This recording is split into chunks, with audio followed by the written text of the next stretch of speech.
Hai, halo kawan-kawan pecinta catur dan selamat datang kembali di Naruchess Channel.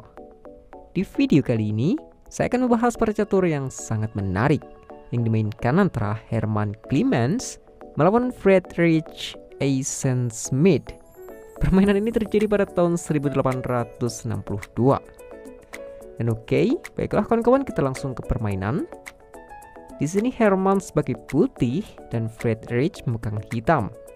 Langsung aja, permainan dimulai dengan pembukaan Evans Gambit yang tentu dimulai dari pembukaan Italia, yaitu E4 dan E5, lalu kuda F3 dan kuda C6, dilanjut gajah C4. Oke, ini udah bentuk Italian game ya. Sekarang balasan Giosufiano, yaitu gajah ke B5. Dan harapan saya sih semoga udah hafal ya.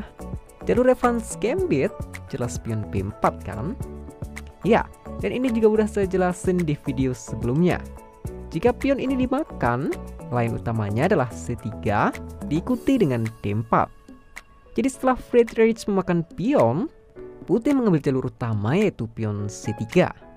Mau gajah A5 atau C5, jawabannya tetap pion ke D4 kan kawan. Oke, Friedrich menukar pion dan tentu saja dimakan kembali sekaligus menyerang gajah. Baru setelah gajah mundur ke B6, nah sampai di sini baru terserah kalian. Mau menteri ke B3 kayak yang biasa dimainin Mikhail Tal, bisa kuda C3 atau D5, atau menyelesaikan dan mengamankan opening terlebih dahulu seperti Herman kali ini, yaitu jelas rekode pendek. Dan gerakan ini hitam hampir selalu mainkan pion ke D6 kawan-kawan. Sekarang Herman memilih gerakan pengembangan kuda ke C3. Di sini sebenarnya banyak opsi buat hitam. Misal kuda ke A5, pion H6, ataupun gajah ke G4. Tapi kali ini Friedrich malah memainkan gajah ke D7. Ya, gerakan ini akan mengizinkan Herman untuk memainkan pion ke E5 saat ini untuk mulai menggempur pusat. Dan tanpa lama juga, dia langsung memakan pion. Bedanya Herman belum makan balik, tapi dia memakunya dengan benteng ke E1. Ya, sekarang nggak ada pilihan lain selain kuda G menutup ancaman benteng sekaligus persiapan rokade pendek. Sebenarnya sih udah jelas ya, kuda memakan pion adalah gerakan yang sangat bagus. Tapi Herman ini malah memainkan kudanya ke G5. Ya, memang benar kuda dan gajah menyerang bersama pion di F7. Tapi balasan rokade pendek saya rasa sudah cukup untuk menjawab ancaman dari putih ini. Namun sayangnya lagi, jawaban Friedrich ini sangat aneh. Gajah ke E6 guys. Oke, jelas ini gerakan yang blunder kan? Kalian pun saya rasa juga setuju. Pembelaan dari gerakan ini mungkin hanya akan mengancam pion D4. Tapi itu nggak sebanding dengan resiko yang didapat hitam. Ya mari kita lihat dulu saja. Ini normal aja guys, gajah memakan gajah, dan setelah pion memakan kembali, tentu kuda juga memakan balik sekaligus mengancam menteri dan juga pion. Ya setelah menteri ke D6, udah jelas kuda memakan pion skak. Nah, posisi ini jadi sangat parah buat hitam kan? Jika raja digeser ke D8, mungkin pion akan memakan pion. Dan misal raja ke D7, itu cukup buruk setelah menteri G4 diikuti dengan kuda E6. Jadi kayak nggak ada pilihan guys. Raja harus ke F8 sekaligus menyerang kuda. Oke, kuda H5 juga terlihat normal. Tapi Herman memilih menteri ke G4 melindungi kudanya. Ya, yang saya tangkap di sini adalah mungkin agar kuda bisa ke E6 skak di giliran selanjutnya. Namun hitam bisa saja memakan pion dengan kuda untuk sekaligus melindungi petak E6. Di sini Friedrich kembali memilih opsi lain. Dia memakan pion dengan gajah. Oke, balasan ini terlihat sangat bagus bukan? Karena gajah mengancam kuda dan benteng di belakangnya. Tapi jika putih nggak mau ambil resiko, dia bisa aja tetap memainkan kuda ke E6 skak dan memakan gajah di giliran selanjutnya. Ya, saya rasa itu gerakan yang wajar. Namun kali ini kuda ke E4 terlebih dahulu kawan-kawan, tentu mengancam menteri. Ya, dan setelah menteri ke B4 balik mengancam benteng untuk skakmat, posisi ini juga sangat berbahaya buat putih. Tapi tentunya dia masih punya serangan yang tadi bukan?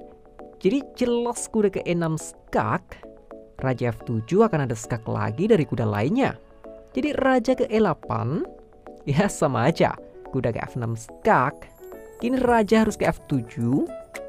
Oke, di sini Herman menemukan gerakan yang spesial guys. Apa kalian tahu gerakan Herman di posisi ini? Kuda ke G5 skak, mengorbankan kuda. Ini ide yang sangat menarik kawan-kawan. Jadi mari kita masuk ke analisis dulu.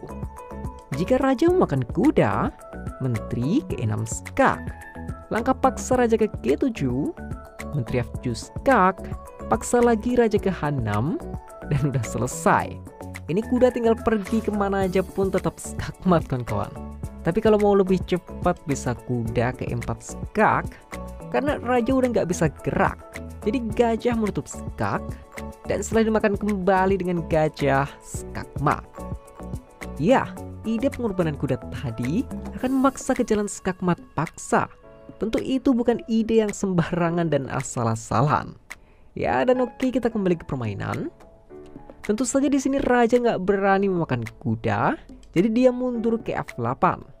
Lihatlah, hitam masih dalam ancaman skakmat, namun cara Herman melindunginya pun terbilang sangat unik. Gajah ke A3 guys, mengancam menteri, mengorbankan gajah, dan membuat benteng bisa saling menjaga. Ya, tapi apakah pengorbanan gajah ini akan memaksa ke jalur skakmat lagi? Kita sama-sama lihat karena Friedrich juga memberi pengorbanan.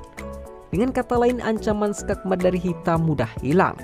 Giliran Herman yang mengancam balik skakmat dengan menteri ke E6.